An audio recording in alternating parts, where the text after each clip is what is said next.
Magandang araw sa inyo lahat. Proverbs 19 verse 21 states, "Many are the plans in a person's heart, but it is the Lord's purpose that prevails." It took me 47 years to understand that my life was never meant to be only mine. Unlike others, I may not have been born just to chase happiness. For a long time, I questioned the weight of responsibility to my family, to my country, to everyone who called on me. Today, I have peacefully accepted that my life is unlike any other. Sa unang mga buwan ng aming mga termino, nakita ko na ang kawalan ng katapatan ni Bongbong Marcos Jr. sa mga pangakong binitawan noong kampanya, pati na sa kanyang sinumpaang tungkulin para sa bayan. Dahil hindi ko kinaya na maging bahagi ng 2025 national budget na tadtad ng katiwalian, pinili kong umalis sa kabinete kahit alam ko na mula pa noong 2023 na ang magiging kapalit ay ang aking impeachment. Mga kababayan, humihingi ako ng paumanhin.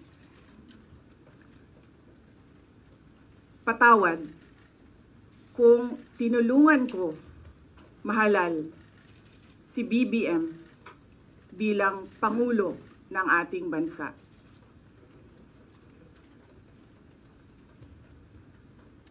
Patawad kung hanggang ngayon ay marami pa ring Pilipino ang nalulunod sa baha ng dahil sa malawakang korupsyon. Patawad kung lantaran ang pang-aabuso ng ating mga institusyon para sa pansariling interes ng mga politiko. Patawad kung patuloy ang pagtaas ng presyo ng mga pangunahing bilihin habang nananatiling kapos ang kita ng bawat pamilya. Patawad kung wala man lang tayong tunay na seguridad sa pagkain. Patawad kung may nagkakasakit at binabawian bigla ng buhay dahil sa kakulangan ng maayos at epektibong healthcare system. Hindi ako kailanman natakot sa pagsira nila sa pangalan ko. Ngunit, may takot ako para sa ating mga anak. May takot ako para sa susunod na henerasyon.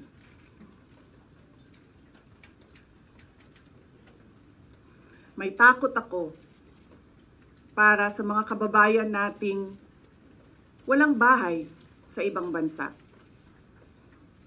Walang pangalawang pasaporte, walang ibang matatakbuhan kundi ang Pilipinas. Kahit ito'y patuloy na nalulugmok sa kahirapan.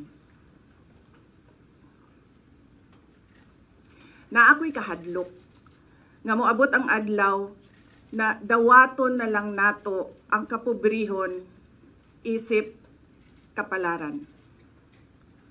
Nga maanad na ta sa sayop, nga mawad-an na lang ta og paglaom. Ug labaw sa tanan na ako'y kahadlok,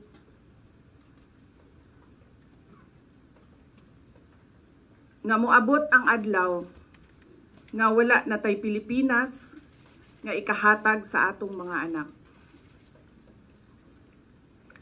I cannot kneel before each and every Filipino to beg for forgiveness. Instead,